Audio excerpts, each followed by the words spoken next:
Chers camarades, merci d'être restés à cette heure tardive. Je vous envoie le salut fraternel du syndicat de la métallurgie FO Atos, syndicat dont je suis fier d'être le secrétaire général d'une merveilleuse équipe. Je voterai le rapport d'activité et le rapport financier. Nous, salariés Atos, travaillons essentiellement dans l'inspection qualité sur avion et hélicoptères et dans les essais sur avion pour comme plus gros client le grand frère Airbus. J'en profite d'ailleurs pour saluer les camarades élus d'Airbus et tous les sous-traitants sur tous les sites. Depuis 2017, Atos Aéronautique appartient au groupe Expléo, qui appartient à Ardian, un fonds d'investissement. À quand la revente de l'entreprise? Au niveau de la représentativité chez Atos, FO est majoritaire depuis 2005, depuis la création du comité d'entreprise et des délégués du personnel et du CHSCT, quand les métaux m'ont nommé délégué syndical et que nous avons créé la section devenue syndicat aujourd'hui. À ce propos, merci à Frédéric Gomez et merci à Eric Ziegler. Je tiens à préciser que 2 femmes sur 5 constituent le bureau du syndicat, soit 40%, alors que 15% constituent les effectifs de la société. Aux dernières élections, FO Atos, c'est 72%.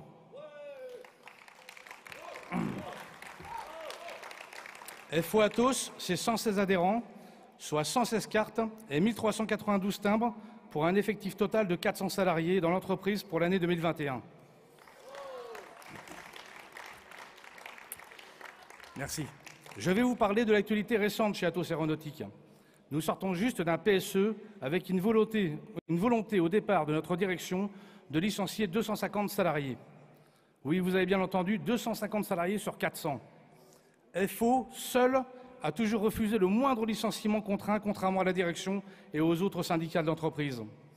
On a eu acquis, après un très long travail, les patrons ont entendu le syndicat majoritaire de garder toutes les compétences et ainsi de ne licencier aucun salarié. 0 licenciement contraint. Conserver nos emplois était primordial pour notre syndicat.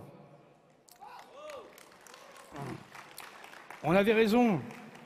Et oui, on avait raison, car Atos, qui se chiffrait en effectif à 400 salariés en 2021, est aujourd'hui monté à 500 salariés et on recrute encore. La direction se félicite aujourd'hui et reconnaît avoir bien fait d'écouter FO. Ceci a été possible grâce à l'outil APLD, mis en place par FO avec un accord favorable pour les salariés.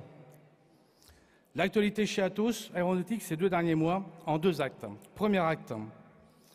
Au mois d'avril, nous apprenions, nous, Atos Aéronautique, sous-traitants de rang 1 pour Airbus, que nous n'avions aucune participation bénéfice et intéressement. Normal, nous appartenons à un groupe Expléo, à qui nos clients payent directement le groupe et non Atos. Tout le monde qui connaît ce modèle comprend vite que quand la quasi-totalité du chiffre d'affaires remonte au groupe, les chiffres sont tronqués. Mais nous, petits Gaulois, Toulousains, accompagnés et soutenus par les camarades Gaulois, Marseillais, Rochefortais, Nazériens, Valenciennois, ne sommes pas restés silencieux, bien sûr. Nous avons donc, ce début avril, effectué une grève pour revendiquer une prime et imposer la loi concernant l'habillage et le déshabillage des salariés devant porter des équipements de protection individuelle, des tenues de travail en somme, qui nous échappaient depuis l'avant Covid. FO a obtenu 600 €, mais aussi et surtout 5 jours de congés payés supplémentaires par an, des jours de compensation pour se changer. Même les cadres gérant les chantiers portant ne serait-ce qu'une chemise ont été bénéficiaires de ces 5 jours en plus. 95% des salariés sont concernés par ce nouvel accord. Nous n'avons que 20 cadres sur 400 salariés. Et ceci a été négocié au bout de 3 heures de grève de FO. Mais ce n'est pas tout. Un mois après, en mai, 2e acte, FO a négocié aux accords salariaux de 2022, après 3 jours de grève menés par FO, une augmentation générale de 3%, une augmentation individuelle de 1%, des augmentations de primes de responsables, des augmentations de primes d'encadrement, des augmentations d'indemnités d'incommodité, 2 jours d'enfants malades, des augmentations d'indemnités de transport appelées indemnités kilométriques, domicile-travail, pour les salariés utilisant un véhicule, soit 100% des salariés concernés. Des indemnités par tranche kilométrique allant jusqu'à 13,20 € par jour, soit 260 € à 280 € par mois d'indemnité kilométrique pour les salariés effectuant plus de 40 km aller-retour par jour, soit 60% des salariés concernés par cette nouvelle tranche négociée par Force ouvrière. Mes camarades, au prix de l'immobilier, les salariés s'éloignent de leur lieu de travail. Ils n'ont pas le choix. Je vais raccourcir. S'il te plaît, mon camarade, on l'apprécierait beaucoup. Eh bien, vous allez l'apprécier. Et plus généralement, chers camarades, continuez notre combat pour les salariés du public, du privé, les retraités, les jeunes. Oui, battons-nous pour nos salaires et nos retraites malmenés par des employeurs et des politiques irréalistes vivant dans un autre monde qui n'est pas le nôtre chez Force ouvrière.